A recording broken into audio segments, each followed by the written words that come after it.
prédication. Ainsi, la foi vient de ce qu'on entend. Ce qu'on entend vient de la parole de Dieu. Alléluia. Si tu entends quelque chose, par exemple, sur la guérison, tu entends une parole sur la guérison, tu vois les témoignages sur la guérison, tu vois, et tu vas voir que la foi par rapport à la guérison va germer dans ton cœur. Amen.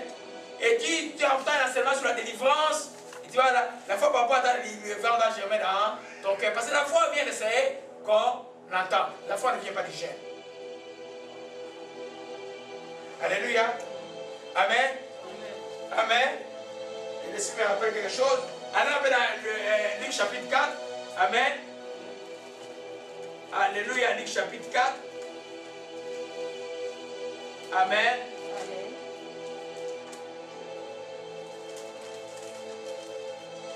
Amen. Amen. La première réponse de Jésus-Christ à Satan, pendant que l'Esprit l'a conduit dans le désert, qu'il a commencé à gêner. Au verset Luc chapitre 4, Jésus remplit Saint-Esprit, revient du Jourdain.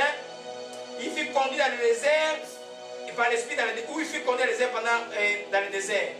Il fut tenté par le diable pendant 40 jours. Il mangeait pour ces jours-là, après qu'il fut recoulé, il y faim.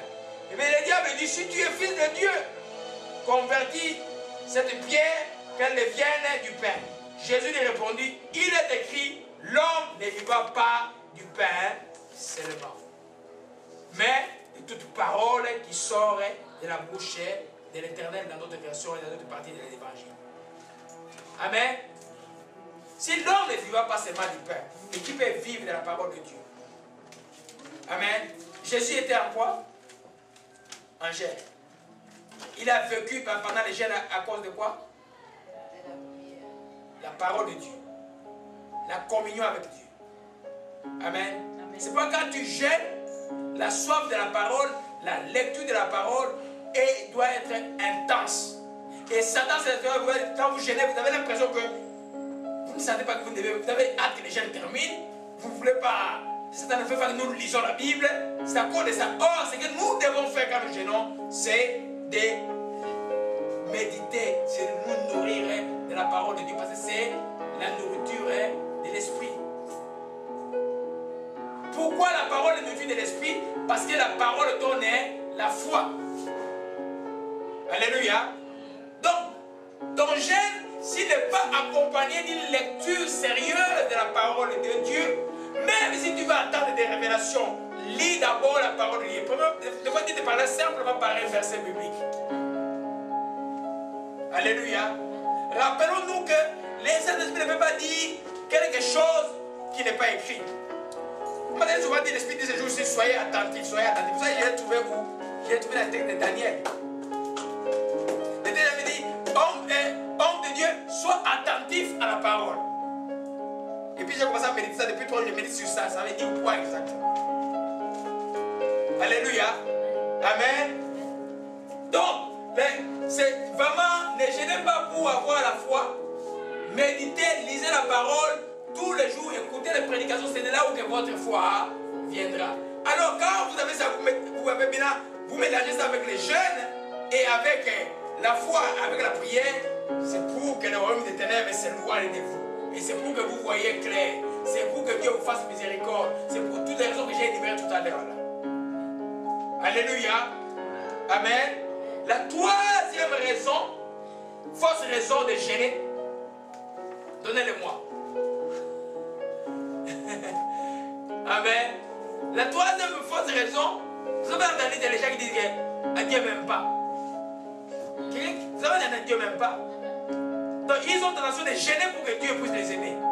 Ça c'est grave. Amen. Dieu est amour. Quand il fait des bêtises, Dieu t'aime toujours. Quand il fuit loin de lui comme la femme pour dire que Dieu t'aime toujours, il te dit, ma fille, mon fils, reviens. Dieu est amour. Amen. On ne peut pas supplier l'amour de Dieu. C'est que quand nous prions, c'est pour que, si le cœur est rempli des ennemis de Jésus-Christ, comme le manque de pardon, comme l'amertume, tu peux dire cet esprit, chaque fois ces choses pour que ton amour pénètre. À partir du moment où l'amertume sort, Dieu peut se manifester dans ton cœur, par exemple. Le manque de pardon sort, l'amour de Dieu vient dans ton cœur. L'envie sort, l'amour de Dieu vient dans ton cœur. L'orgueil sort, l'amour de Dieu vient dans ton cœur. Amen. Mais Dieu est amour. Tu ne peux pas gérer pour que Dieu puisse t'aimer. C'est pourquoi il y en a qui croient que Dieu les aime plus que les autres. Et puis ils disent, hey, moi je suis élevé, je suis un roi de Dieu, ne me touche pas. C'est écrit que le roi de Dieu ne touchera pas. Tu n'as pas besoin de répéter cela. Dieu n'a pas d'enfant particulier. Alléluia. En tout lieu, c'est lui qui les cherche, il les trouve. Il a dit même pour pousser la jalousie des peuples d'Israël, il s'est laissé trouver par ceux qui ne les cherchaient même pas. Alléluia. Donc tu ne vas pas gêner pour que Dieu t'aime. Dieu sache que Dieu t'aime. Dis que Dieu t'aime, Dieu t'aime, Dieu t'aime, Dieu t'aime, Dieu t'aime, Dieu t'aime. Alléluia. Amen. Amen. Jean 3, verset 16, rapidement. Jean 3, verset 16, je vais demander au frère Nari de nous lire cela. Jean 3, mais ça on devait connaître par cœur, je crois. Amen. Vous savez, des fois, nous connaissons les choses parce que nous les connaissons dans la tête, mais nous ne voyons pas la profondeur de ces choses. Comment quelqu'un peut dire que Dieu ne m'aime pas alors que Dieu a envoyé son propre fils mourir pour nous? Alléluia. C'est pourquoi il y a un texte qui m'arrive dans les textes de Romains. Paul dit simplement, comment Dieu ne donnera, je vais lire ça, je vais relire ce texte-là. Comment Dieu ne donnera pas toutes choses avec nous parce qu'il a envoyé son propre fils mourir pour nous. Amen. Vous savez qui aime prier, pas demander de toucher le cœur de Dieu. C'est-à-dire, je sais que tu vas me donner. Tu as envoyé ton propre fils mourir pour moi. Comment je peux douter que tu ne peux pas me donner? Je reçois ce que tu me donnes parce que Jésus est mort par ta volonté pour moi. Amen. Jésus est mort par la volonté de Dieu pour nous. Mais comment quelqu'un peut tromper les gens que Dieu ne vous aime pas? Alléluia. Jean 3, verset 16. Car Dieu a tant aimé le monde qu'il a donné son Fils unique, afin que quiconque croit en lui ne périsse point, mais qu'il ait la vie éternelle. Alléluia. Amen. Car Dieu a tant aimé le monde. Amen. Qu'il a donné son propre Fils. Amen. Parce que nous n'imaginons pas les choses. Amen. Qui a déjà donné quelque chose de très cher à quelqu'un, puis il a envie de regretter d'avoir donné la chose? Vous voyez un peu? Mais Dieu a fait sans regret.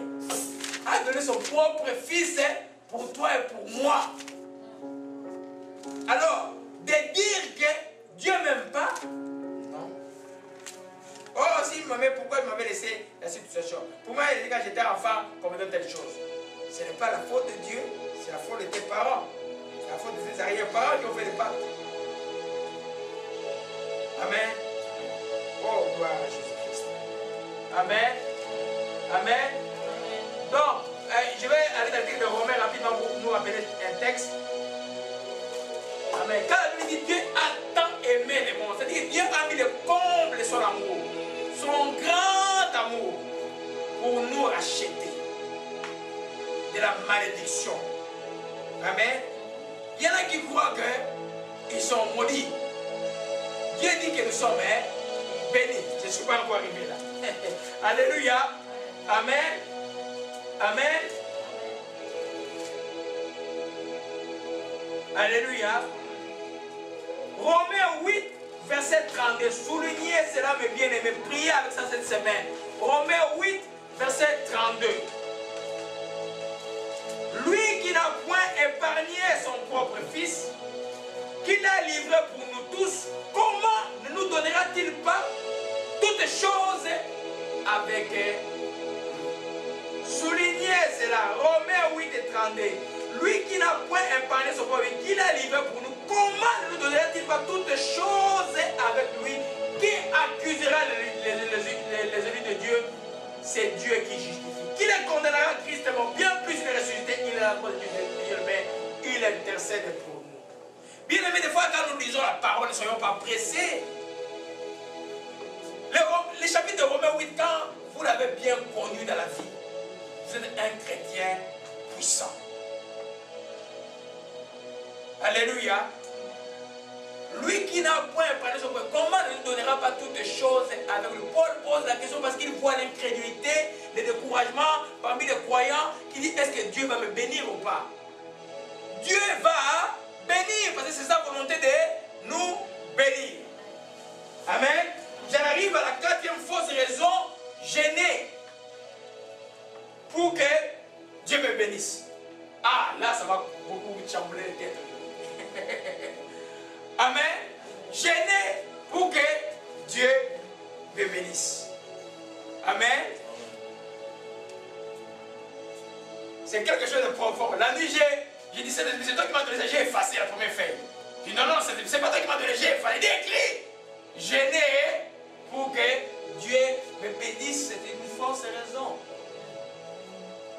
Amen. Et puis l'Esprit m'a conduit dans Éphésiens chapitre 1. Amen. Je vais vous faire comprendre comment il faut gêner pour libérer sa bénédiction. On gêne pour libérer sa bénédiction. Parce qu'il y a quelqu'un qui les retient. Qui retient la bénédiction, c'est qui? C'est les diables et ses acolytes. Ce n'est jamais Dieu. Alléluia. Amen. Amen. Alors quand tu gênes, quand tu vas faire ton jeûne et prière, c'est pour chasser les démons. Cet esprit-là ne parle que par les jeûnes et la prière. Cet esprit bloquait la bénédiction de la guérison du petit enfant qui était lunatique. Alléluia. Jésus qui est le rédempteur est venu simplement briser la malédiction. Et quand la malédiction est brisée, il n'y a pas de choix pour que la bénédiction soit là. Parce que la malédiction et la bénédiction sont des antithèses. Alléluia.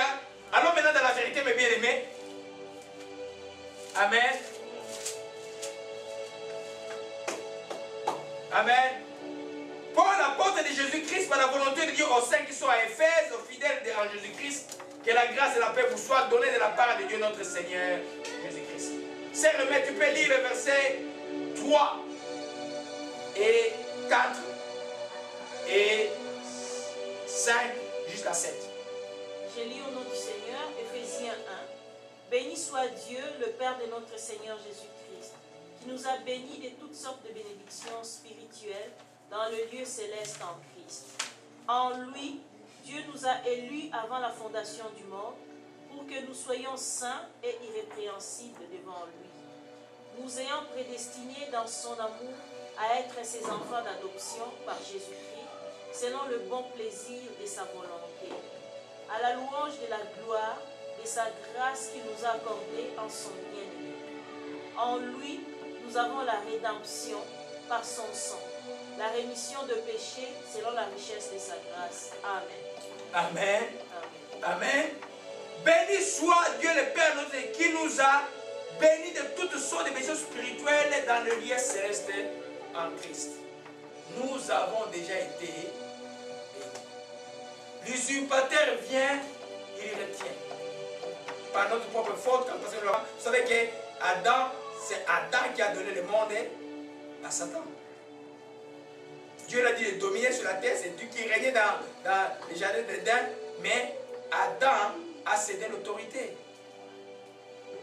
N'ayant pas autorité sur sa femme, c'est laissé séduire par sa femme, et Satan est devenu le Dieu de ce monde.